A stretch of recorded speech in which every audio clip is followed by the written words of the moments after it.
episode of Surviving the Survivor, we bring you the best guests in all of true crime. Don't forget to subscribe and smash that like button. Here's your host, Emmy Award-winning broadcaster, Joel Waldman.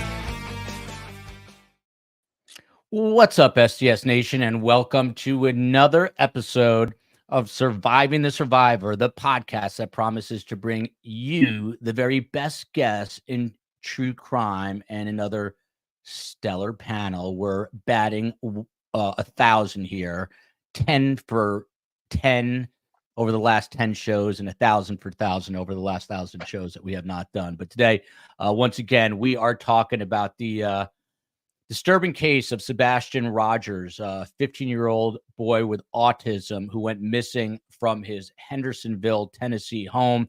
The Sumner County Sheriff's Office and Tennessee Bureau of Investigation, otherwise known as the TBI, said it's continuing to investigate every lead that comes in during the ongoing search for Sebastian Rogers. They said that they are not ruling anything out as the search now enters week 6. Hard to believe he went missing officially back on February 26th. The last time his mother saw him was on February 25th. And I re-watched the interview that Nancy Grace, the GOAT, the true crime GOAT, did with the mother, Katie Proudfoot, as well as the stepfather, Chris Proudfoot. And I'll have some thoughts on that in just a moment. We're not supposed to have favorites here at STS, and I treat everyone equally. But the first guest is kind of a favorite of mine. Chief of Detective Sergeant Chris Anderson.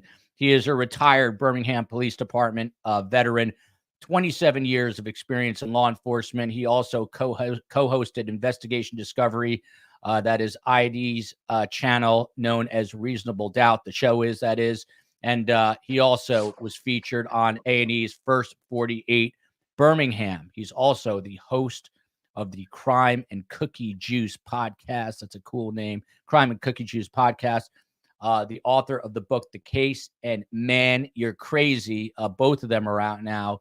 And Man, You're Crazy, an important book because it's about, and there you see it right behind him, about the mental health of law enforcement officers. So if you're in law enforcement or know someone who's in law enforcement or care to find out about it, this is a book for you. Man, You Are Crazy. A new guest here at STS, Courtney Lasky. She is a board-certified behavior analyst for 10 years and has been in the field of behavior analysis for 15 years. She is the chief clinical officer of Little Stars Therapy Services based in Wichita, Kansas, although she lives in Savannah, which is a beautiful place. Currently finishing her PhD program in behavior analysis and is basically an expert in autism. So we will pick her brain when it comes to that, as well as parenting, because she has 6 children as part of a blended family. And she tells us living at home is more like living at a petting zoo on her farm. So I would actually be down to visit that. And my kids would be more down than me. What kind of pets do you have there, Courtney? Oh man, we have a whole bunch. We've got chickens, goats, pigs, donkeys, a horse, ducks. I think that covers it. Yeah. We've got a lot.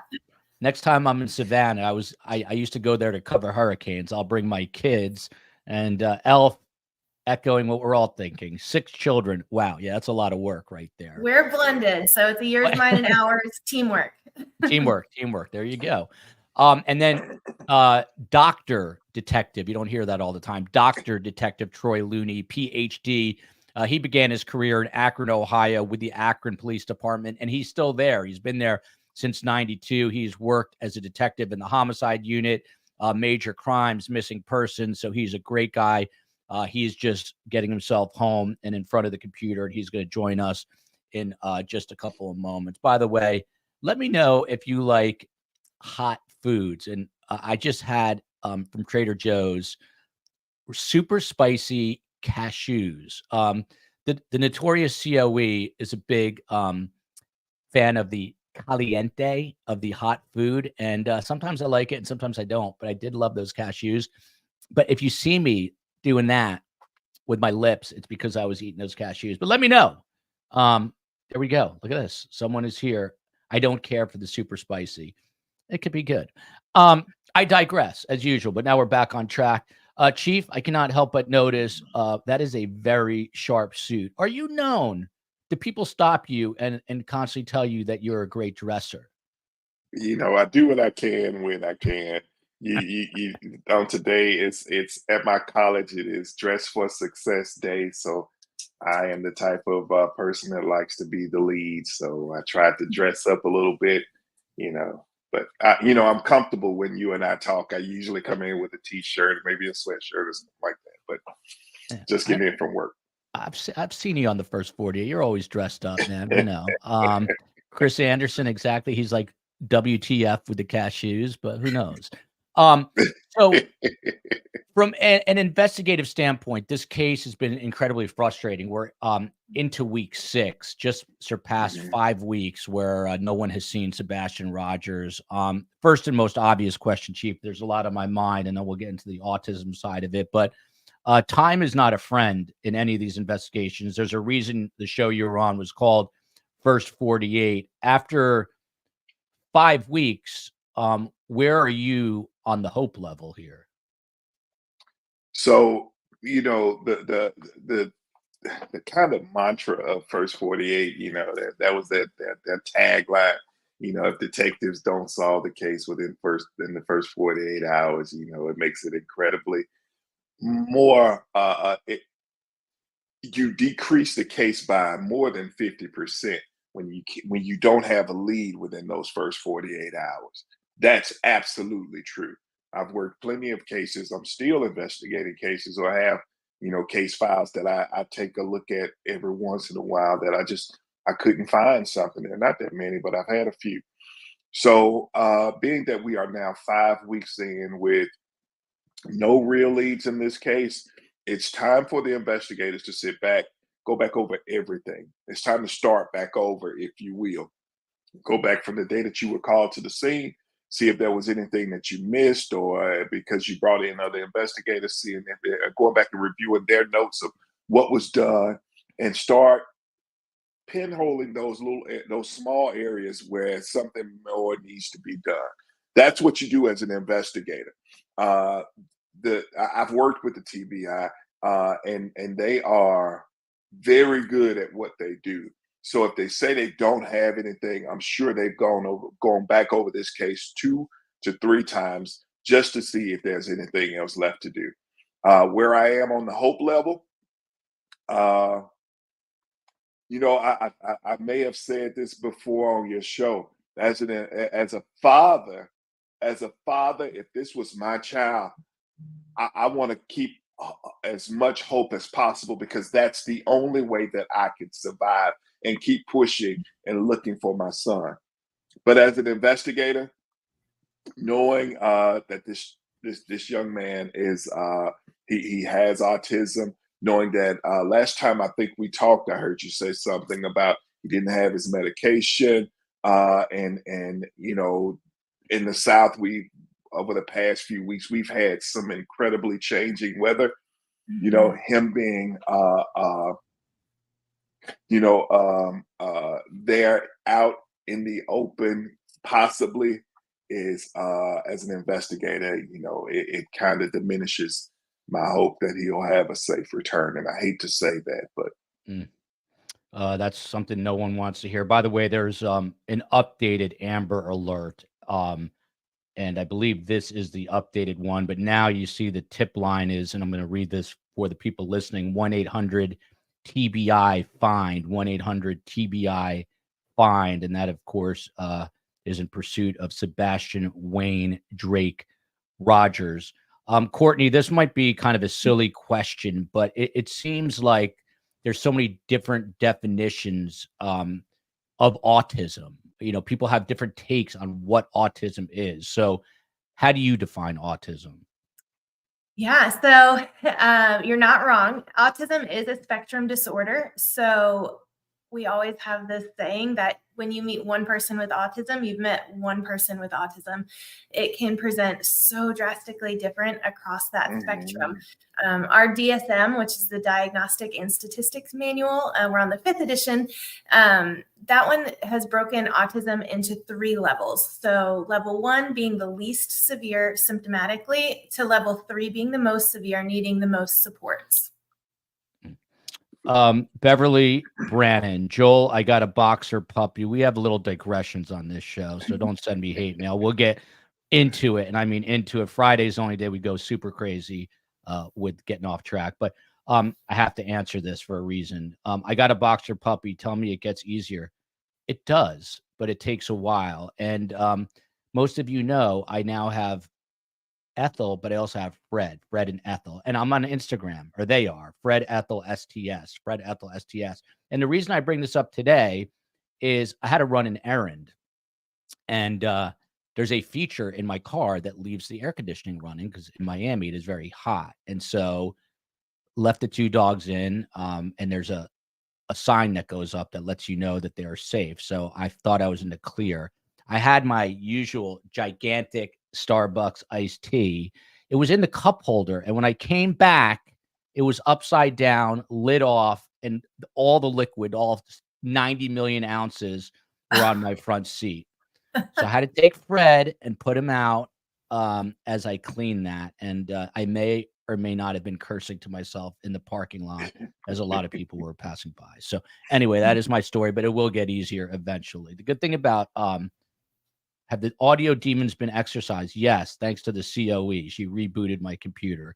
People who don't know STS right now are like, I'm out of here. See you later. Okay, we're getting back on the case. By the way, shout out to Fly Girl. I saw she says she's in here for the first time. So welcome to Fly Girl. And thanks to Space Coast for fixing the computer. The only problem, Space Coast, now is I'll show you my desktop, which I had just cleared. And now there's 48 million things on my desktop. And with my OCD, I can't handle that. So you're going to have to help me with that. But that's a whole other issue. So, Chief, back to you before I lose the entire audience. There was news yesterday, kind of big news, that they found a pair of eyeglasses and they thought they could be Sebastian's. The flip side of the good news is today they came out and announced definitively they are not his eyeglasses. So what is it like for you as an investigator when you're on a big high profile case like this and you get what could be evidence only to find out it's not? I mean, what kind of letdown is that for law enforcement? Oh, it's a huge letdown. I mean, when I worked cases, I remember being in those same situations where, for weeks or months, even years, I'd be working tirelessly on a certain case, and then finally something breaks, and it's just like a rush, and you go in and you start processing that evidence, or looking back at that evidence and seeing how it compares to what you've already done. Now, sometimes that evidence will pan out and it could be the one thing that just breaks your case and you keep moving. But other times you will have that letdown and then it's not a part of your case. And it's disheartening, but in some cases, but for the most part, you as an investigator, that shouldn't stop you from investigating the case. So you shouldn't lose any of that enthusiasm that you had while investigating the case, because that only goes to hurt not only your victim's family, but it hurts your victim also. You got to keep hope alive here that he will be found. And obviously that is a picture of his father who's been searching nonstop. He's got to be mentally, physically exhausted and, basically in despair. This photo was actually being shared on social media today. And by all accounts that I could tell, the father wanted it shared. And that's because you'll notice here on the right side, Sebastian is not wearing glasses and he looks a little bit different, looks a little bit more mature, a little older, I think. So it's important to see him without his glasses. That is what he looks like. If anyone, he could be anywhere at this point, happens to catch a glimpse, obviously, you want to call 1-800-TBI find to let authorities know. Courtney, to you, one thing that's particularly interesting, which caught my attention, again, when I was watching the Nancy Grace interview with the mom and stepdad, is according to them, all his shoes are accounted for. So they say he left or would have left without his shoes. What is a child with autism? How would they react? Would he be uncomfortable or almost incapable of leaving without his shoes? It sounds like this to me is actually one of the biggest puzzles in my mind. So from all I have heard and understand through the parents' reports and interviews that they've done about Sebastian, we know that he had a somewhat traumatic incident for him where he stepped in an ant bed. And ever since then, he refused to go outside without his shoes. Now, when it comes to autistic individuals, we see rigid behaviors as part of that symptomology of autism. You know, the fear of branching out, the fear of breaking routines and structure. So for his shoes to still be remaining in the house, from my perspective, is it would have to be something that has drawn him out of the house very quickly in order for him to leave without those shoes, whether it was somebody he trusted or thought he knew that took him out of the house, or whether it was not on his own accord. Interesting. And that is, again, when I re-listened to that interview, it really struck me. That was a wild interview, by the way. You could see that Nancy Grace was a prosecutor, because she was just, you know, she was like a homicide detective during that interview. She, you know, do you have an alarm? Yes. Who's the manufacturer? Where is it? Do you have a motion sensor? She was asking a million questions. And I kind of think that they were like, what is going on here? But they had answers for just about everything. And it's important to note right now, and this could change, but right now they're saying that they believe no foul play was involved. We'll dig a little deeper into that, but we welcome Dr. Detective Troy Looney from Jenny Price. In cases like this, how much do police keep to themselves, Troy, about who is the subject of interest? Do they ever not tell? Everyone suspects the stepdad due to bizarre interviews and behavior, coupled with this question from the surgeon, from one doctor to another. I heard when law enforcement isn't releasing info, it's likely because they have leads, whereas if law enforcement does release info, it's because they have no leads and need help from the public. How true is that in general in this case? So bottom line is, right now they're publicly saying no foul play involved, but do we really know, Dr. Detective? Oh, we're going to have to get your audio fixed up. We're not hearing you. That's the COE. I'm going to bounce you out for 1 second. We're going to go to Chris Anderson on that, and we'll come bring you back as soon as the COE handles that situation, putting out fires left and right. But, Chief, what about that? I mean, what do we really know and what don't we know? Because you guys in law enforcement don't always release anything. But would you say there's no foul play if perhaps there was foul play? So let me lean in close when I speak to you about this, because I don't want anybody else outside of this room to hear this. No, we never release all of the information that we have when in any investigation. That's an absolute no, because you have to think about it. There will be information, say like the crime scene. There'll be information that of what happened or what we saw on the crime scene that will be that the only person that will know about that information is the person responsible. So why would you tell the person responsible, you know, what you already know? So I'm going to spoon feed whatever information I can release. And she's exactly right. You know, when we don't have anything, you know, we kind of throwing it out there as much as we possibly can, except for, you know, projectile, how many times a person was shot, where exactly a person was shot, or any information that's very, very pertinent that only a suspect would know. Now, when you talk about releasing information, that's I'm sorry, when you talk about releasing pertinent information like there's no foul play, that's a department type practice, because we would never say that there was no foul play until we could actually prove that there was no foul play.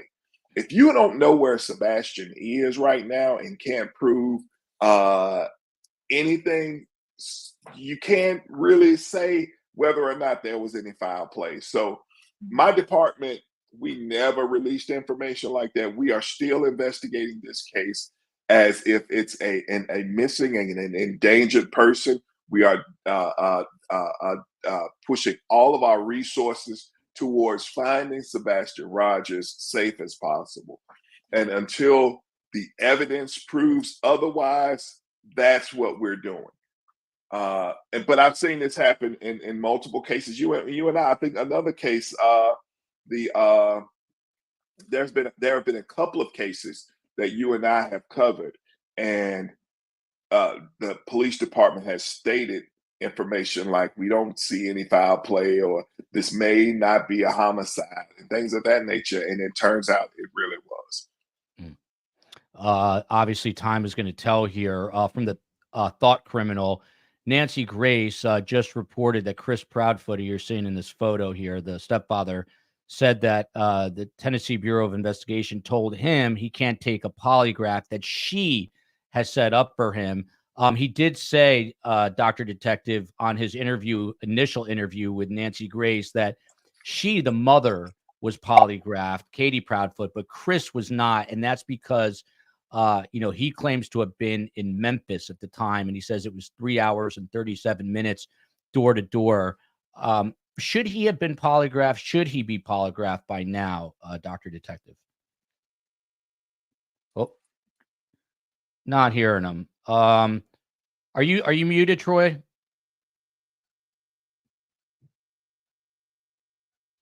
COE is going to fix that up. And there we go. Sometimes there's glitches with audio. He's shaking his head. But Chris, should he have been should he have taken a polygraph by now? Yeah, I absolutely think he should have taken a polygraph by now, because what's it going to hurt if he's innocent? And it's this can work two ways. Now, this for me, I try to answer the question from my area of expertise, but I also have an area of expertise in wrongful convictions. So there are two ways that you can look at this: from an investigative standpoint, looking to clear this man. Yes, by all means, he should have taken a polygraph by now, especially if you polygraphed the mother. But from the other side of criminal investigations, where you talk about wrongful convictions, this could, I have an issue with him taking a polygraph test, because what will happen, or if there is anything that someone says that may lead them to believe that this is that he lied during this polygraph test, he is going to be thrusted into the top suspect. He'll be at the top tier as a suspect in this case. So you have to look at both aspects. For me, if I know I had nothing to do with any of this, you could prove otherwise that you're not involved.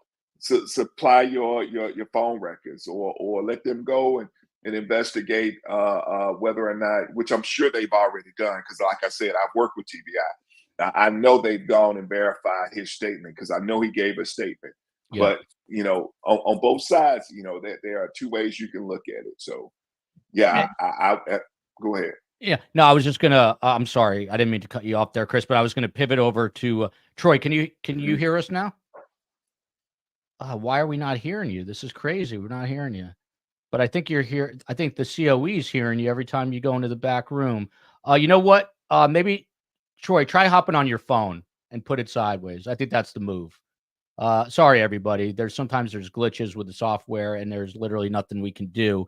But Chris Anderson, one of the other things that's made public today is that exactly what you said. Basically, they are not downsizing the search. They are reinvestigating now, but they're broadening the search 5+ weeks in. They're reportedly now in a place called Long Hollow Pike. which is just north of his home in Hendersonville. Again, it's been more than 5 weeks, but does it surprise you to hear that they are now broadening and widening this search, or is that exactly what you would expect? That's exactly what I would expect. While going back over what you've already investigated is good in practice, you should always widen your search, or widen the spectrum of the investigation, because investigations, I hope you can follow me when I say this. It's kind of like a bullseye. You start off at the point, your point of origin here, and then you start to widen your circle in your investigation. But you always come back to where you started from. So yeah, I do think that widening or broadening your search for Sebastian is what you should do as an investigator. Courtney, to you, keeping in mind that this is a 15-year-old with autism, how would he react, in your opinion, if hypothetically, I find this very hard to believe, and we can get into why, but if someone came in and took him from his room in the middle of the night, how would he be reacting this whole time if he was in someone else's hands, so to speak? Right. That's such a great question. I have a very hard time believing that him leaving his house in such a drastic manner would have been quiet. I truly don't believe that he would have gone silently. I feel like mom would have heard some sort of commotion, some sort of noise, if he was in fact pulled from his house out of his own accord. If that is what happened, in this time period, this is such a long time for him to be gone, and it is so worrisome. In this time period, there probably would be a flux of emotions that he's going through, ways that he's processing and coping with this situation. I would anticipate seeing a very severe regression in skills. His communication might totally disappear for a little while, especially in the face of trauma. All of his understanding of what's going on, it would be absolutely within reason for him to just not have the skills anymore that he might have worked with coping and all of those things that he might have built over the years. And I've got another question. I'm going to come back to you, and if I forget, remind me to ask you about the dogs, because they have dogs, which I'm curious about as a dog lover. But Tarn is asking, coming in here, have they confirmed those glasses were not his? It's been confirmed that the glasses that they found, which they thought would be a good clue, were not his. We're going to give this another shot with Dr. Detective Troy Looney, who's now on his phone. Let's hope that this works. Dr. Detective, I'm hearing your laugh. That's good. Can you hear me? Good. Yeah. Thank you. So I was asking you, and the chief answered, but do you think by now the stepfather, who claims to have been in Memphis, it's always interesting to me because when he was, these are little things, Dr. Detective, and correct me if you're wrong. If I'm wrong, you're never wrong. But if I'm wrong, during the interview with Nancy Grace, when asked where he was that night, he said, I was in Memphis. And she said, oh, you were in Memphis. And he offered up, yeah, it's 3 hours and 37 minutes door to door. Do your ears perk up when you hear something like that because you're offering such precise information about something? I would never say that. I would say I'm 3.5 hours, but he literally said I'm 3 hours and 37 minutes door to door. Is that something, a statement that you go back and look back over, let's say? Yeah. So everything is relevant in terms of, the interview, the discussion, the conversation. So to be so precise down to the seconds is a little alarming. I've had other cases similar, whereas, the direct statements, the choppy statements, something that would definitely stand out, or maybe cause, concern for, why so direct, or, what are you apprehensive about? So maybe he has that type of personality. So just contingent upon who we're dealing with also, but definitely you would make a mental note of, that type of comment or, statement being made. But Dr. Detective, is it possible that 5+ weeks later they don't know for 100% sure that he was in Memphis, or would they need to know for 1,000%? I mean, either looking up his the mileage on his car, whatever they would have to do. At this point, do they know for 100% certainty that he was in Memphis at that time? So again, everything's relevant as far as, forensics and other tools necessary to engage, maybe surveillance, maybe the cell phone positioning, or if he has a phone. Again, there's ways to verify location potentially, or of devices at least. So again, that's contingent upon the continuance of the investigation, whom they talk to. Can he verify his whereabouts, and why would he need to verify whereabouts? So a lot of things come to mind in discussion of, history. Is there a concern for that statement, or why that was being made? So a lot of different variables factor in, and a lot of questions come to mind, or thoughts at least. By the way, if I was ever being interviewed by either Chris or Troy, I'd immediately fess up, because they're two nice guys, and who wouldn't want to give them all the information in the world? You don't want to give it to the bad cop. You want to give it to the good cop. So I would definitely be fessing up here. So maybe we need to bring them in. Chris, three comments in a row here for you to kind of chew on. Laura G, it's just odd that there isn't a trace, followed by this one. Maybe they're saying there's no foul play in order to keep possible suspects cooperating. And then here, I'm not going to it's the elephant in the room. Everyone is really, I don't know, curious about the father, apprehensive about the stories he's been giving. So this comment here, L. Rose, Chris Proudfoot, not Anderson, would come home 2 weekends each month. He got called out by Nancy when he claimed he didn't come home till the end of February. He may know more, so he should be polygraphed. It doesn't mean a thing that he was away. Do you agree with that, Chris? Does it not mean anything that he was away? I mean, how could he do this if he was away? Yeah. Do I think it? Do I think that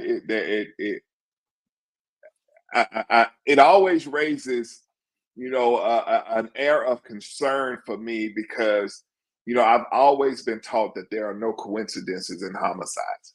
They're not, and we don't. And I'm not saying that this is a homicide by no means, but that, would it raise the concerns for me that he just so happened to be out of town during this time? Yes, but I'm going to go and verify. That's why you verify what people are saying. You don't just take people at their word.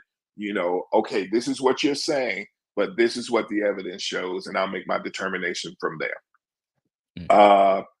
I think that was I can't even remember what the other questions were. The other one was that, I mean, there literally appears to be no trace. And now I think I remember, Chris, that you were here for the story, because initially there were reports of these two flashlights, but it turns out that those flashlights, apparently there's some floodlights just on one side of the house, not on the side of the house that Sebastian, that his room is in.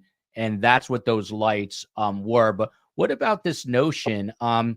Is this the case ever in a potentially criminal case where there's just no trace, not a scintilla of evidence that we know of, at least? No, evidence always exists. Always exists. That just what doesn't exist is our ability to find it. Yeah. So there's always some form of trace evidence, because it's way too trace evidence is way too fragile now. What doesn't exist, sometimes we just don't have the ability to find it. I love hearing from these guys. You just heard it firsthand. There's no such thing as no evidence. So even though it appears there's nothing, there is something there in one form or another. Does anyone have the link to the reward for Sebastian COE? Let's see if we can find that. We can put it up, and we'll put it in the show summary. I'm glad you brought that up. Nikki Cuds asking a smart question here about Ring cameras. They themselves did not have a Ring camera, but neighbors do, and I believe that they gave over a lot of that surveillance footage. You keep hearing Chris talking about how the TBI is on top of it, and my thinking is that they have to have been looking at it and are re-looking at that closely. Back to the dogs for a minute. So one thing that caught my attention, Courtney, was during the interview, one of the things that Katie Proudfoot, the biological mother, made it a point to bring up was that she, at one point, Chris said to her, and this is interesting because this must have been on the phone because there's no way it could have been in person. He did, I do believe he said they were talking on the phone, but told her at one point that night where this all happened on February 25th, tells her, put the dogs away. And they have a pen inside the house. So my question to you, another sort of heartbreaking aspect of this story, children with autism, I assume he was very attracted to these dogs, loved to be around them, that they could even calm and soothe him. Am I right about that, do you think? It's possible. Some children with autism have very strong aversions to animals. Some absolutely love them. They thrive off of them, and they do provide that comfort. But if he did have that comfort level, and then these dogs are stripped away from him, again, this would be sort of agonizing for him wherever he is. It could be. One thing that was interesting about that interview to me as well is if that was part of their normal routine, it might not have been a big deal. I know in our house, our dogs get crated up at night, and that's just part of the routine. If, Sebastian is used to those dogs being available to him maybe even having them sleep in the bed with him, and then suddenly they were put away and he doesn't have access, that could be very upsetting. Absolutely. People here, you can see Frankie chiming in. I can't believe Chris won't take the polygraph. This is news that's actually just developing. Nancy Grace is tough, and she basically is trying to corner him, and saw that. Thank you, COE. We'll get to 2 videos here, which I did not know that we had. Let's take a listen, actually. This is Katie and Chris Proudfoot. Katie, of course, the biological mother, and Chris, the stepfather. This is from Nancy Grace's interview. Let's listen to this first clip, and we'll get thoughts from the panel. Here we go. And I had asked him, I said, hey, you got to have a punishment for this. He says, yes, sir. And I said, okay. So I gave him a swat with a belt on his buttocks on the outside of his clothes, 1 swat.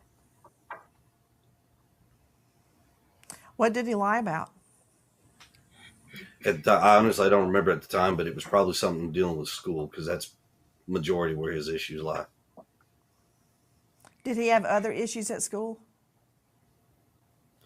Some behavioral stuff, but nothing too crazy. What kind of behavioral stuff? He has a hard time. He's like awkwardly socially like blending in with students. So it's a little, he's trying to figure out how to do it, but respecting people's space. He gets a little too close. And then kids don't really accept that too much. So it kind of causes an issue. But he'll not stop and he continues on. So then it causes an issue. And instead of being honest about it, he'll lie like, no, I didn't. Okay, Sebastian. Was that the first time you had ever hit him with a belt? Yes, ma'am. The one and only time, actually.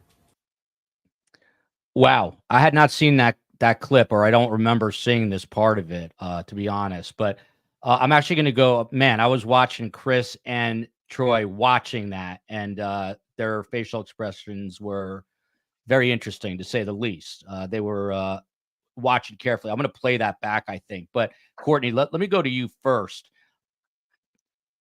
I'm just going to say it. This guy sounds like he has disdain for a kid with autism. Like he's not happy about it, and it's a problem. Did you get that vibe here? That clip, when I heard him in that interview, it makes my insides hurt. As a behavior analyst, I can never get behind physical punishment as a consequence for behavior. I just can't. There's so many other solutions, especially when he says at school, Sebastian has a hard time with boundaries and physical space and learning social skills.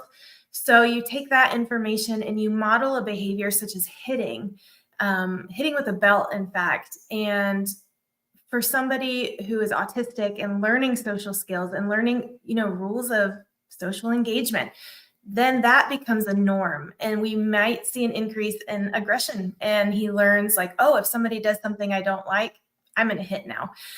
So I can't get behind it. And then, I have 2 15-year-old boys, honestly. And the behaviors he's saying, that's normal. It's typical kid behavior, and hitting with a belt, especially, it's not called for. It kills me as a behavior analyst and a mom. Yeah. I'm with you on that, but different strokes for different folks. Some people handle punishment differently. I mean, that would never fly with me, but it's kind of the way he said it and what he said. And I'm going to just replay. I'll stop it, get after a few seconds, I'll get the Chief's take, and then we'll go to Dr. Detective on this and get their take. But let's I said, hey, you got to have a punishment for this. He says, yes, sir. And I said, okay. So I gave him a swat with a belt on his buttocks on the outside of his clothes, one swat. What did he lie about? I honestly don't remember at the time, but it was probably something dealing with school, because that's majority where his issues lie. Did he have other issues at school? Some behavioral stuff, but nothing too crazy. What kind of behavioral stuff? He has a hard time. He's like awkwardly socially, like blending in with students. Chief, one of the things that jumped out at me, I'm trying to be you guys. That's what I want to do when I grow up. It's interesting to me because at the end, he makes a firm statement. That's the one time he hit Sebastian. But when he's asked what he lied about, he can't remember that. You'd think that he would remember what that was about. But just generally speaking, your thoughts watching this portion of this interview. So watching this portion of this interview, it kind of irks me because, listen, I am nowhere near an expert on autism, but I have a nephew who I love very dearly, who's autistic. He's an amazing young kid. He has no spatial boundaries. Every time I see him, the first thing he does is, "Hey, Uncle Chris," and he's gonna give me a hug. Now, my nephew is 6'3". He's probably close to 250. He's about my size, So and when he runs and jumps on me like he did when he was 3 or 4 years old. So he does not understand boundaries, and he doesn't have to understand his boundaries with me because I love it. Now, so knowing that is his norm, that is Nicholas's norm. So this may be his stepson's norm. So when I hear that, and I also hear him say that he lies about certain things, to me, that's not a lie. That's normal for him. He says, well, you're not giving people their space and not giving their boundaries. And no, I didn't. No, he didn't, because that's his normal. So it kind of irks me being the parent of an autistic child. Knowing how their brain, I mean, I know Nicholas has a beautiful mind, but I understand. I just understand who he is. Maybe he does not understand. That doesn't excuse what he's done, because you shouldn't punish somebody for something that he just explained. If it happened the way that he explained, no, you shouldn't punish an autistic child, any child, for that. 100%, especially not with a whip of a belt here. I'm going to play the rest and get the doctor's take on this. So it's he's trying to figure out how to do it, but respecting people's space. He gets a little too close. And then kids don't really accept that too much. So it kind of causes an issue. But he'll not stop, and he continues on. So then it causes an issue, and instead of being honest about it, he'll lie. Like, no, I didn't. Okay, Sebastian. Or lying about doing Was that the first time? Was that the first time you had ever hit him with a belt? Yes, ma'am. The one and only time, actually.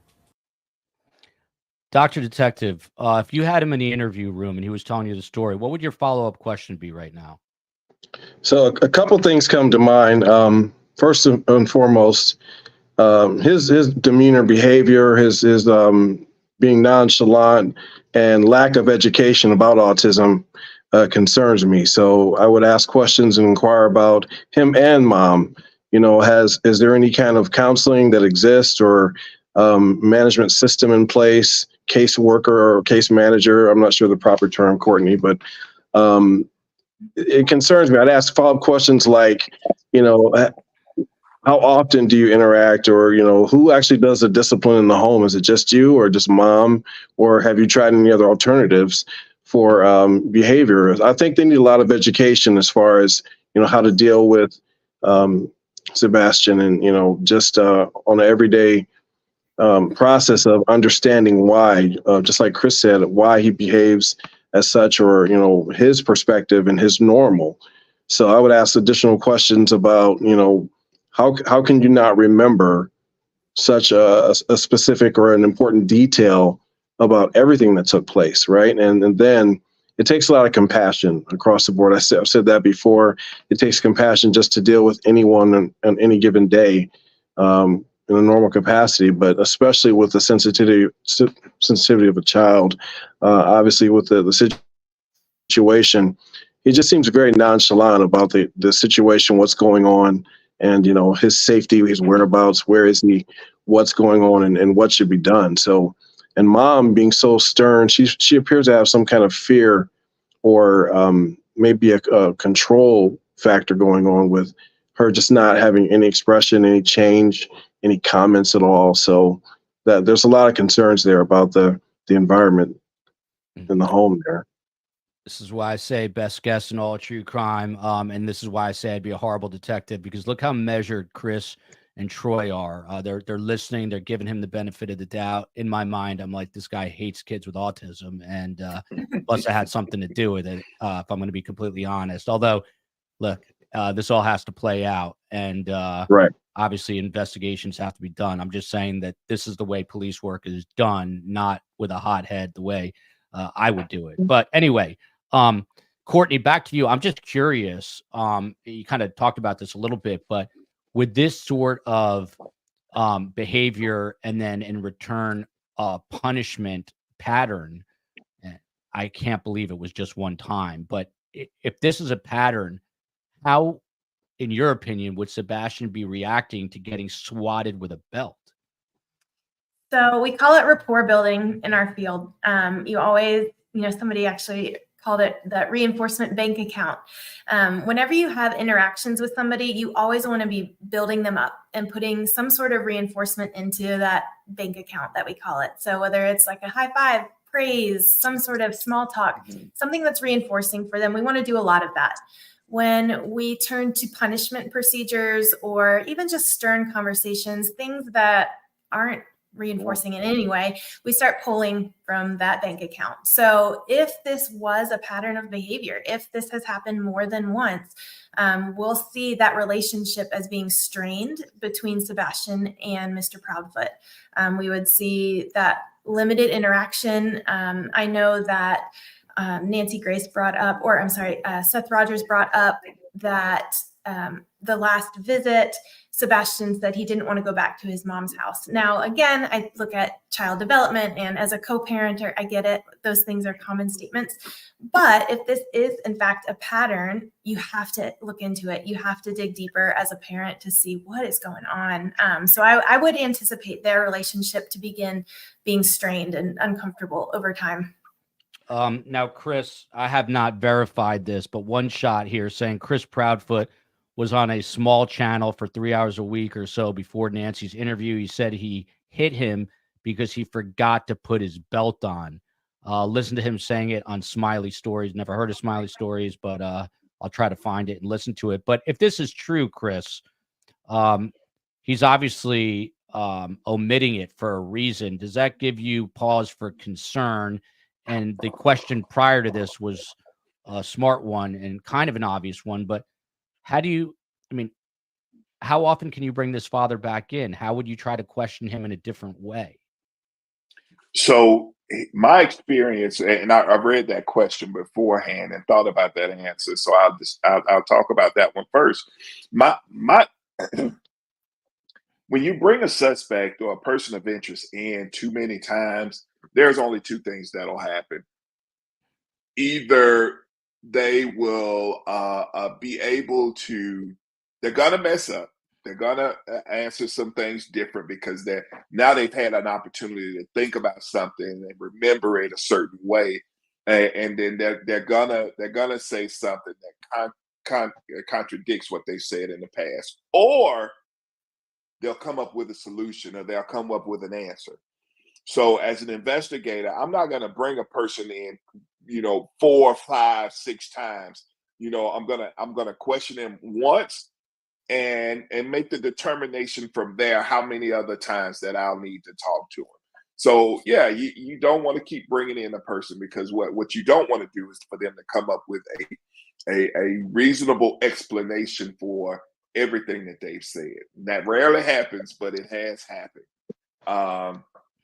And I forgot what the other well, question how was. do you like, for lack of a better way to phrase it, but how do you kind of catch them off guard then, so they're not coming in with a pre-planned narrative? And here is where one of your other followers said that that may be the reason why they are giving this information, that we don't think that there's any foul play, so that you can keep your the people of interest talking. That may be employed by law enforcement in order to keep them talking, and that you keep them off guard by making them think that, hey, I'm not the bad guy. My only job is to make sure that we find Sebastian and find him safe and sound. The only way I can do that is if I have your help. But there are other things that have happened in this case that really raises my concerns about the stepfather and the mother in this case there, and I don't even think we've discussed them yet. But yeah, that there are other things that happen in this that are happening in this case that would concern me. Yeah, and we'll one of them right here. This is one of the questions. I don't mean to cover the good doctor here, but where do the parents live? Dr. Detective Troy Looney, it was made known, I think by law enforcement, that they are now living in Memphis, Tennessee. I cannot wrap my head around that, because if my son, who I love more than anything in the world, we have video about this, okay, COE, we'll bring it up in just one second, but what I'm getting at is I would never leave my house. I would be waiting for my kid to come home. Absolutely. What kind of red flag is that, Dr. Detective? Absolutely. That stood out to me earlier watching other videos. The fact that they've moved, how could you move? Why would you not stay put and wait for him to return, even possibly return? So that does raise a huge flag of, why the urgency to move, and what are you trying to cover? So several things stood out to me, just the way mom even spoke and not looking at the camera directly. So that ties all into the rapport, establishing statements, and kind of part of building that rapport, providing themes as to, what was going on.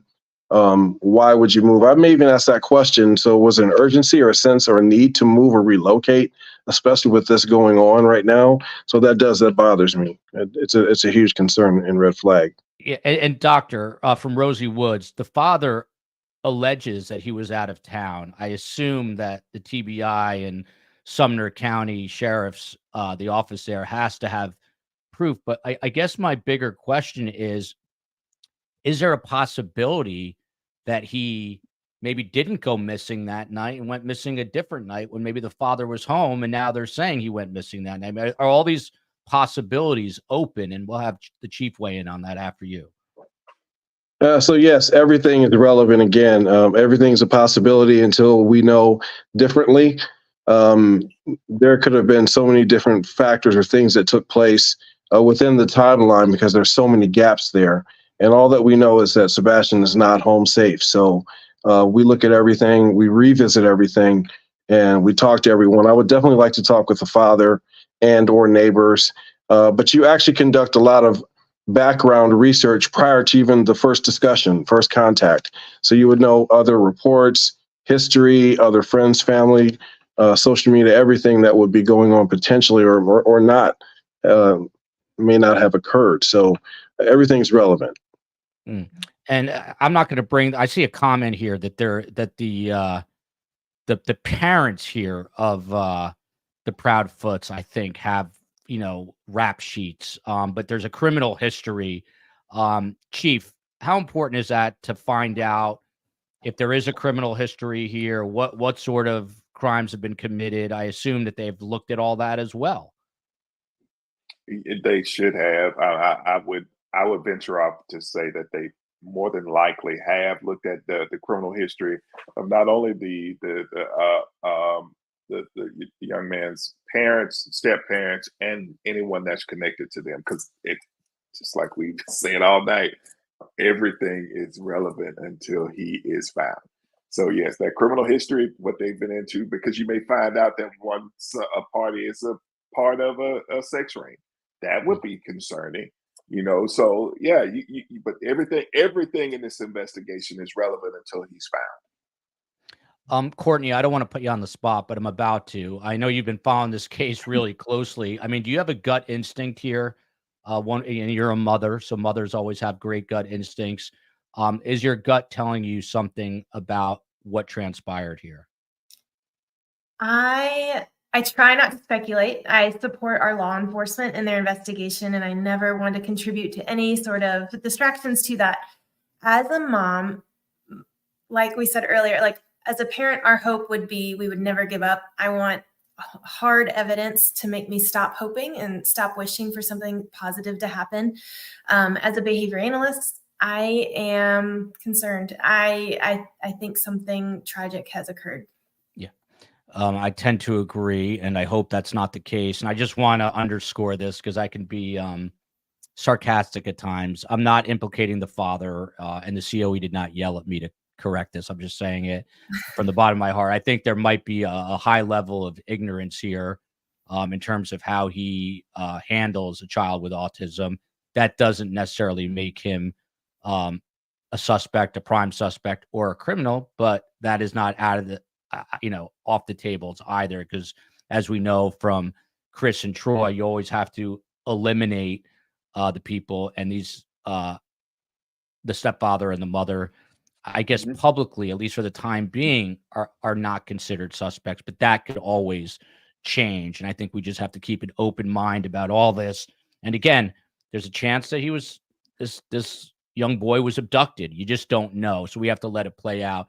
That interview just kind of rubbed me the wrong way. And just seeing his demeanor, and also just hearing a young boy getting smacked around with a belt. It's tough to listen to, but let's listen. As the COE says, there's another soundbite. Let's listen to this one. We'll break it down. And I haven't even gotten to some of the news from today, which I'll share after this.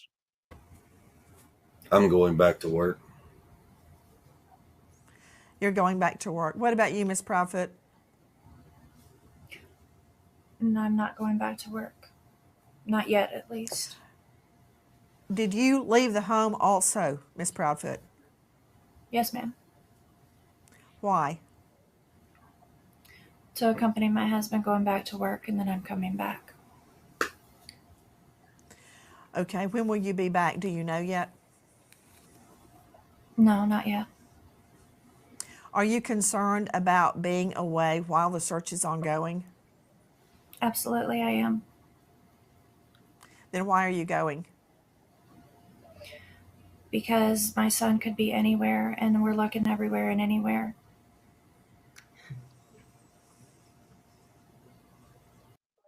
Again, this is difficult for me to watch. Dr. Detective, on this one, let's hold off on commenting about Chris here, but what about the mother? What do you make of the biological mother? Again, I cannot wrap my head around someone leaving, upping and moving to a different city when your child is missing, and it's been 5 weeks, which is a hell of a long time if your child's missing, but not that long relative, to anything else. And so, I mean, for her to just up and move within this short period of time, it's crazy. But again, what do you see here with her? Absolutely. So again, looking at the second video, what resonates is fear. I see a fear on her face, and again, there's such a blank stare, or she's trying to keep things together. And I'm sure I'm not trying to accuse anyone of anything, but it just appears she's emotionless and maybe even just tired, or maybe some sleep apnea, whatever the case is. Or a deficiency of sleep. But There's definitely some other factors and things going on. That just comment about moving and then having to escort him back and forth, Chris, it just doesn't make sense. So I would like to actually interview them both separately at various times and talk with them more definitively about, tell me again about what happened. Tell me about where you both were. Tell me where Sebastian was. What kind of things were going on before him going missing. So I would talk with them separately in separate different rooms where they would have to repeat, what they've stated. And again, conducting research, understanding the background of, their profiles or who they are as people, and what was going on, if anything, any prior incidents. That's all relevant. So when you talk with them individually, you can discern what kind of relationships they had individually and together. I just want to play this one more time, mainly because I'm fascinated by the body language or lack thereof here. And Dr. Detective just said she's emotionless, which is a great way to describe it. I'm going to watch her once again as we take a look. I'm going back to work. You're going back to work. What about you, Miss Prophet? No. Chief, I'm just stopping it right there. There's sort of a defiance in his voice where I'm going back to work and like, I don't give a, about anything. I give zero, what, it rhymes with ducks. Am I misreading this? I mean, he's like, I'm going back to work. I mean, here's what I hate to do as an investigator. As an investigator, I never want to draw conclusions based off a certain amount of a clip or a video. So, you could, you can look at this, and I want to just give both sides because I do believe in what Troy is saying, and I do believe that what you're saying. These are all valid points. But on the other hand, this man just got through conducting an interview with Nancy Grace, and y'all know she is a bulldog when she talks to suspects. So he could be extremely pissed off right now. And from what's been said before, and we had, look, we're all human. I've been a party to an interview with Nancy Grace. On television, it's edited, but I have seen it live. So it'll rub you the wrong way. Yeah, look at Nancy. Look at Nancy's face. Look at her face. Exactly. Look at her No face nonsense. right now. Yeah, she's not happy. She's a no nonsense type interviewer, and that's fine. That's what she does. That's her job. That's the reason why she's been able to be on television for, I know now, close to 30 years. But at the same time, that these are the results. When you interview a person like this, it's going to make him mad. He's going to be ticked off. No matter what the circumstance is. Now, the mother, on the other hand, while I have problems, I never want to make a draw a full-blown conclusion just by a clip. This woman has had, I'm just giving you the other side now. That's not how I feel, but I want everybody we have to maintain a sense of balance when we are investigating these cases, even if we're armchair investigators. Yeah. This woman has I was just going to hop in and ask Troy. Troy, how do you do that? Because let's say hypothetically you're conducting this. It's not Nancy Grace. It's you and Chief Anderson in there, and you're both on the case. I have to think that in the real world, the two of you are talking to each other either before or after the interview and going, something doesn't smell right here. And you guys are talking to each other. So how do you keep that balance when you might not feel the balance internally? How do you keep it? So again, a part of building the rapport, there are stages to the interview process also, right? So you build a rapport, make sure they're as comfortable as they can be or should be to talk with us, right? So we just want to have a conversation essentially, but there are stages to the process. Whereas when you hear certain things, certain body language that's observed, you engage or you make them elaborate on certain statements. Tell me more about this, or tell me more about that night, or, tell me more about the discipline, right? Have you ever not used the belt, and or if you just can't remember? So again, that's a part of theme building. That's a part of building the process. But there is a time, if you have evidence to show something happened, that you confront them with that. That is a part of the evidence process and interview skills that, you know, we've developed and been trained in. So again, it is a conversation, maybe the entire time, and you still obtain, you know, the information you're trying to, you know, discover or uncover. And I always learn a lot from both these guys, and of course today from Courtney as well. But Courtney, you know what? Let's play out this portion of the interview since you are an analyst of behavior. Literally, let's get your take on what you're seeing the rest of the way here. I'm not going back to work. Not yet, at least. Did you leave the home also, Miss Proudfoot? Yes, ma'am. Why? To accompany my husband going back to work, and then I'm coming back. Okay, when will you be back? Do you know yet? No, not yet. Are you concerned about being away while the search is ongoing? Absolutely, I am. Then why are you going? Because my son could be anywhere, and we're looking everywhere and anywhere.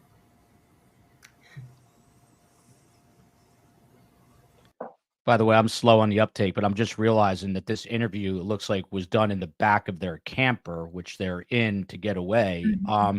But Courtney, your thoughts just watching this? Yeah, so I've got a couple of thoughts.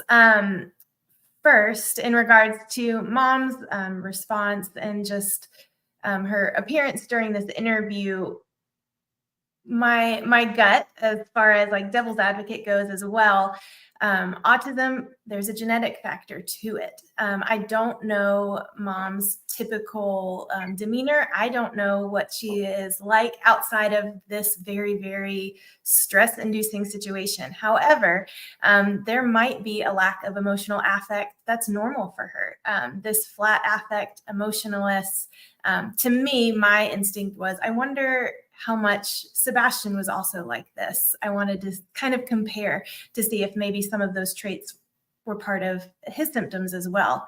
Another thing, backing up just a little bit, talking about behavioral patterns, this really stood out to me when we were discussing Chris Proudfoot and his defensive kind of response, knowing that he has been interrogated in the past for different criminal things that are occurring. He might be defensive. He might be on the defense. He might know that, hey, I've got to be very specific in my responses. I have to be very clear and concise in my responses. And so that could be part of the reaction that we're seeing. Very duly noted. And I would tend to agree with you. But if you look here, you know, the stepdad looks like he's just, his gaze is a million miles away somewhere, and she looks possibly further away. So it's concerning. I'll put it that way. It is definitely, at least to me, who's no detective, but it is concerning to me. Getting back to some of the details of what's going on, there's all this, I take all these notes and then I never get through a third of them. But Chris Anderson, we talked about this, the multi-day, they're now doing a multi-day 200-person search with authorities and experts all across Tennessee. They say that this new search that they're doing is not related to any new evidence or new tips, but the sheriff came out and made it a point, and this is a quote, direct quote from Sumner County Sheriff Sonny Weatherford. "We are committed to leaving no stone unturned in our mission to locate Sebastian and bring him home safely." So they're literally and figuratively turning over all these stones. A 200-person search, that's a substantial amount of people. My question to you, again, not related to any new evidence or new tips. Are you buying that? I'm not. Because look, you know, you kind of just spinning your wheels when you're doing a 200-person search just for, you know, I don't want to say what it really, but you just do without any evidence or without any leads or without any reason. you might as well, group up a bunch of folks and just walk all the way across Tennessee. I mean, so no, I'm not buying that. That's got to be something that led them to look at this particular area for Sebastian, or finding evidence. It's got to be something, because we don't really do that. You don't, unless that area that's got to be some sort of connective tissue in this investigation that leads them to this area. And if you're not, you're when you don't have that evidence, now you're working against when this case goes to court, because you've got to be able to connect how this area, this search is connected to this investigation for you to even be there when you go to testify in a case like this. So now you're full. When you just make a move and go out and investigate an area that you have no clue as to what you may find, now you're dealing with the foundation of what the case is built on, and that could hurt you in the long run. So no, I don't buy that they have absolutely nothing at all. I'm glad to hear you say that. It makes me feel less crazy. Bridget Blaine here. First time on the stream, have subbed. Thank you so much. Enjoying a well-balanced stream and a great panel. We do have the best guests in all of true crime. There's no doubt about that. Dr. Detective, I got to ask you about this. I don't want to ever cast aspersions. You never know what's going on in people's personal lives. However, if there's a missing child, do you need to ask Chris Proudfoot why he was married 5 times, or maybe the ex-wives? Was he very controlling? Was there ever any violence in the home? I mean, do you need to ask these questions and find out? Because that isn't, I was going to say, even for Larry King, may he rest in peace, but he was married 7 times. So, but it's a lot of times to be married 5 times. So you want to dig into that and find out what's going on there? Absolutely. So again, part of the backstory, back research I mentioned earlier, part of the research is digging into the profiles of everyone. So when we look at any type of case, we're going to look at, who we're dealing with, personality types, as Courtney mentioned, genetics in terms of autism, with Chris, past relationships, past reports, past criminal history, if any, as you mentioned, for both, for him and mom, right? And any occurrences, any police reports, any even just calls for service, right? It doesn't have to necessarily be an actual incident, but his demeanor, it highlights or creates a red flag for me of, violence. If he has been interviewed, even if he was interviewed by Nancy Grace and he was upset about it, at this point, so what, right? This is about Sebastian, right? So I would like to get up close and personal in the interview room and talk with him, and, still with compassion, of course, but it needs to be, the focus needs to be on, Sebastian right now. And as Chris mentioned, a wide search is definitely a part of, the necessity. But again, I think we all can agree there are missing parts with the parents that are standing out. They're missing pieces that are not being said. There's things that clearly don't add up with the statements and behavior. So I would dial back to that again. And again, part of the research, as I mentioned, you're going to prepare yourself with as much information that you can before the discussion with them. A few more minutes, a few more questions, and I got to let this esteemed panel go. This is an interesting comment from Rebecca Mattis. Why does Chris Proudfoot only interview with women on YouTube? Chris, you have an open invite here. Man, I would love to interview him and the biological mother. And I know Steve Cohen is working on that behind the scenes. But I would love to interview you. Love to hear more about your relationship with Sebastian and what you think transpired over that weekend. So, and if anyone has a connection, let them know. survivingthesurvivor@gmail. The mom is scared. That's what the surgeon is saying here. Just dealing with some housekeeping in terms of information that was released today. They updated the Amber Alert that was issued. One of the, I think a person with a TBI came out and said, please be aware that a lot of false information is being posted through multiple social media channels. They also went on to say that helicopters, drones, search and rescue dogs and massive search parties. We just heard about the 200 person search party are out and about trying to find them. And that they say that waterways and even a Kentucky landfill was searched. That's a different state. Chief, in your estimation, why would they go out to Kentucky, albeit it's a bordering state? But would that be off of a tip? And they are saying that they're getting a lot of tips daily still. So yeah, you have to investigate those tips, and that's probably why you see them going out on so many different areas and searching. You know, I had a case, and as a matter of fact, I guess this is just coincidental, but Nancy Grace actually picked this case up. It was a young lady who was it's the book that I wrote, the case. That case was actually picked up by Nancy Grace, and that's where I got the chance to interview with her. Now, and during that case, it was such a large case. It was so widely publicized back in the early 2000s that we got just more tips than you could imagine, and some of them came from people who could predict the future, and these kind of wild theories about what happened. But as an investigator, you have to look into all of those tips and be able to definitively say, okay, I looked into this tip. This is not true because this, and this.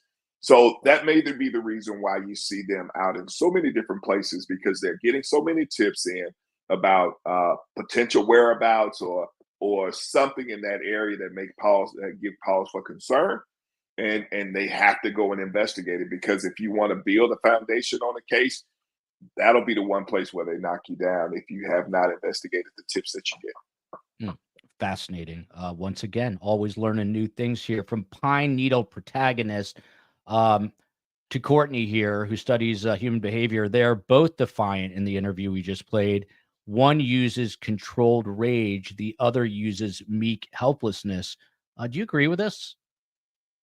It definitely presents that way. I can absolutely see that. The controlled rage could be an intimidation tactic, which I'm sure my detective friends could elaborate on a little bit better. But yes, I have absolutely witnessed those kind of behaviors before, and the meeklessness and the helplessness. It could be a fake thing, or it could be a genuine trauma response that's occurring. Yeah, and this question here from Cherry and Max: could her being unemotional be a learned behavior if she was abused, possibly? Mm-hmm. Yes, That's that is a very, very common trauma response. So it could be trauma from this whole situation, trauma from ongoing abuse that she's received in herself. It's heartbreaking. Let me ask the doctor detective here a question. So, according to all reports, going back now to the weekend that this, the February 25th that this allegedly happened, there's no sign of a break-in, and apparently there's no foul play. So my question to you, Dr. Detective, how does a 15-year-old child just disappear in the middle of the night? Again, a lot of things come to mind and could factor in. Have there been any reports of him leaving prior to this disappearance? Are there ring cameras? I understand they didn't have a ring camera, but the neighbors potentially do. So again, everything has to be vetted as far as behavior patterns, history, previous potential bouts of leaving, or whether it's a tantrum, whatever the case is, however you want to label that. So does a child go missing? There's so many elements and things to review and to revisit, as far as the neighbors' cameras, as I mentioned. Any friends? Last point, I guess, really going back to the timeline of when he was last seen and spoken to, and then working from that location. Again, another concern is them relocating. So going back to the original residence where they were and starting from there. I'm sure investigators are still looking at everything, but again, revisiting is not going to hurt. To revisit statements even of neighbors, maybe they remember something else they didn't mention previously. So again, it's A child just doesn't go missing without any clues. As Chris said earlier, there's always evidence. We just have to maybe consider other places to look.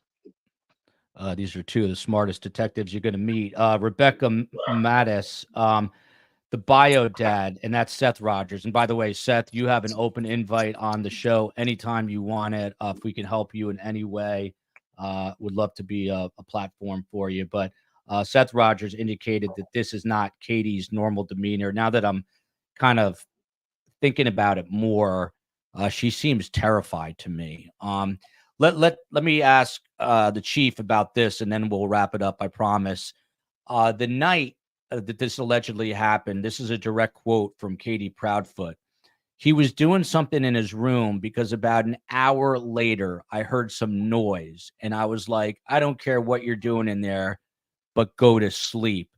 Nancy sort of pressed him a little bit about this noise, about the noise. She didn't have an answer. To me, that's something that is very striking. Middle of the night, your husband is out of town, your child is with you, and you hear noise. I'm getting up. I'm looking around. I'm opening the door. Chris, why didn't she not do any of these things, according to her? You know, and I always want to give both sides. I need the answer. You know, look, this all could be a made up story by her. It could be all fabricated. And then on the other hand, it could be a mother who's just frustrated with an autistic child. You know, I've had plenty of seen plenty of times where my brother, you know, who loves his son dearly, say, "Here, Nicholas in his room." Nicholas is an amazing violinist and he plays a lot of stringed instruments. So he's up at all times of night and he's practicing and working on his instruments. There have been plenty of times where my brother will say, "Hey, you know, you need to go to bed because you got school in the morning." And he may listen, he may not. You know, he may listen for a few minutes and then he may get back up. Sometimes that gets a little frustrating for some parents, you know. Maybe that's how she knows her son. She knows he's constantly doing things. This is normal for him. Hey, you need to go get in the bed. I'm not coming in there to check on what you're doing. You know, so there are those are not instances that we need to draw a solid conclusion from as investigators. There's two comments I'm interested in. That's why I paused for a second. But Jody Ellen to Doc Detective, why would the TBI allegedly, according to Chris Proudfoot, tell him not to take a polygraph? Is there a reason that you would not want someone to take a polygraph? Again, so contingent upon, you know, what they know, what they may not be saying, or they just may want to keep him comfortable at this point in time. Because I believe Chris mentioned earlier, this can go one of two ways. A person can shut down or they can make errors or mistakes in discussion. Right now, everything is non-custodial, right? So no one's in custody. They're comfortable in their environment. They're in their camper when they talk. They're not in a room, a smaller room with a metal table under the microscope per se. So keeping them talking is good for now. And that could be part of their strategy if necessary. This may not be anything relevant to, you know, or anything that they've done, but right now they're still talking, they're still communicating. So communication is key to keep that process ongoing. Chief, to you from Dawn Claterman, and then I promise for the 15th time that we will wrap.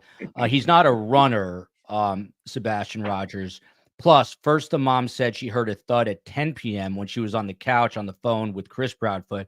Then she told Nancy she heard a thud walking by his room at midnight.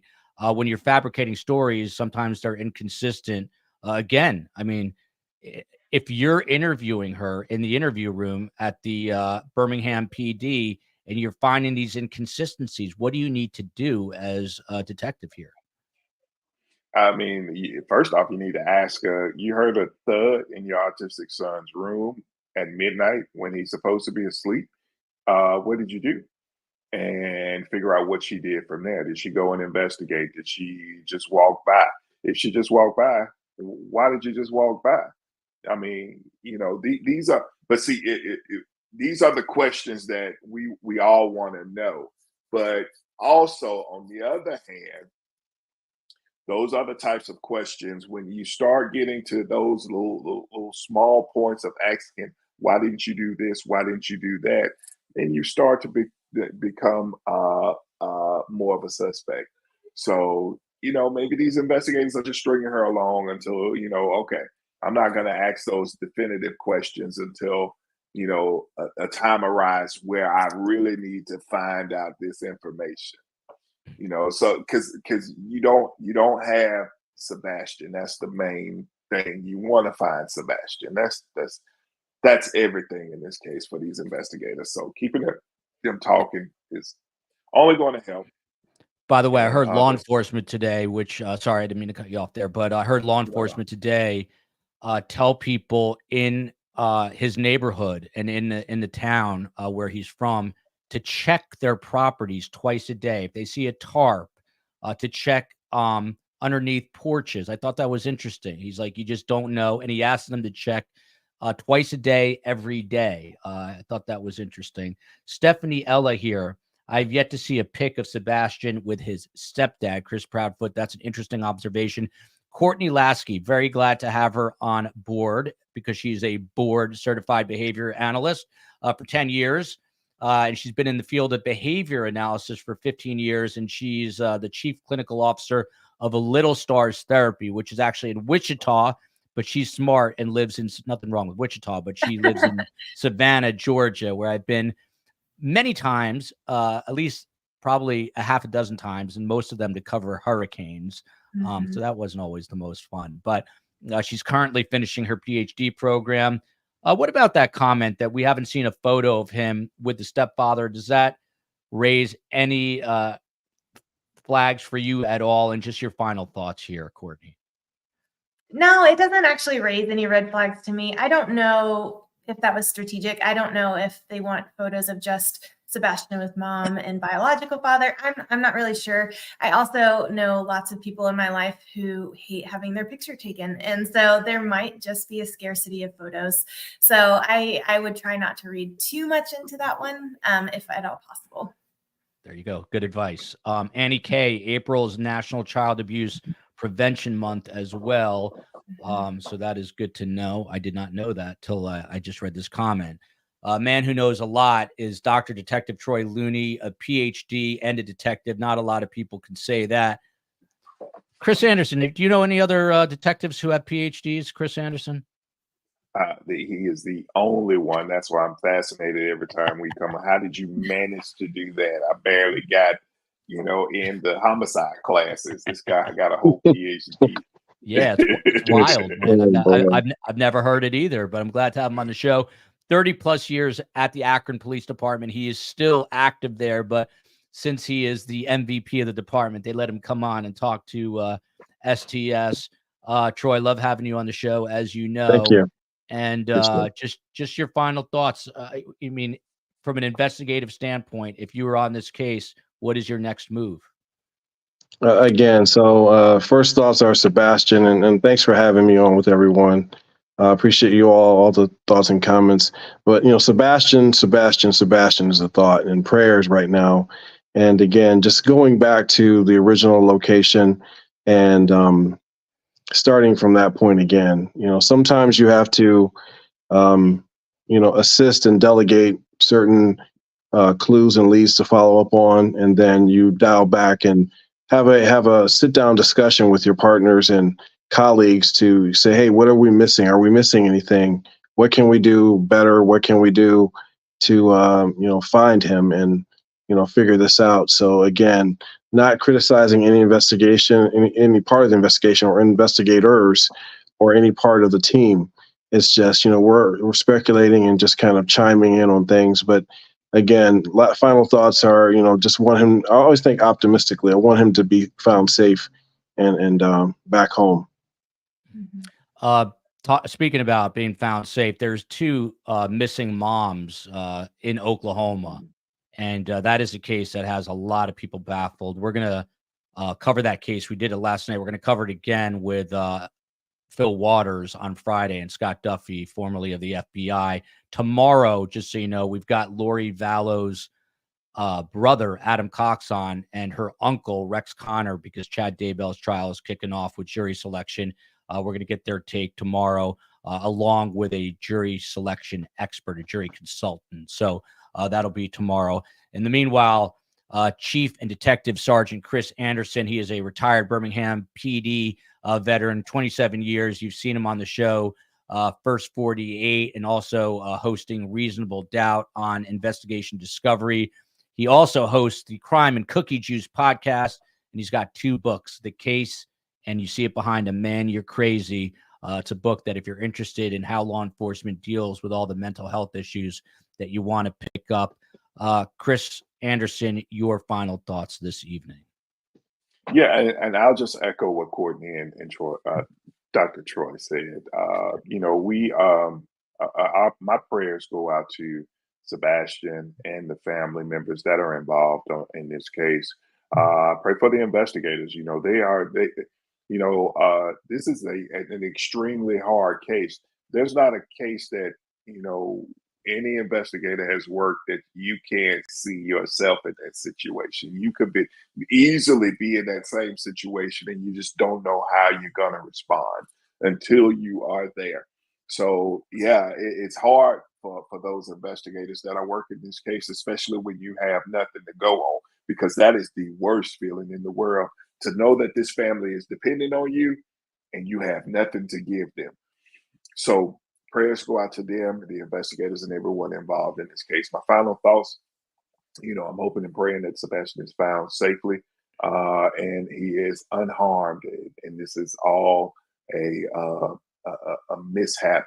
And maybe he was lost for the amount of weeks. But the investigator in me tells me different. And I hope that's not the case. I hope that I'm wrong. Let's hope we're all wrong about this, but I think all our collective gut instincts tell us otherwise, but we'll have to see how it plays out. Troy and Chris, look at this. Troy, could you do another 27 years in Akron at the PD? My dad was a cop for 57 years, no PhD. That's wild. Wow. A different generation. Chris Anderson, could you have done another more than you have to do another 29 years? Could you have done it, Chris Anderson? Wow. I applaud her father for that many years in law enforcement. I love the job, but that's a long time. Yeah.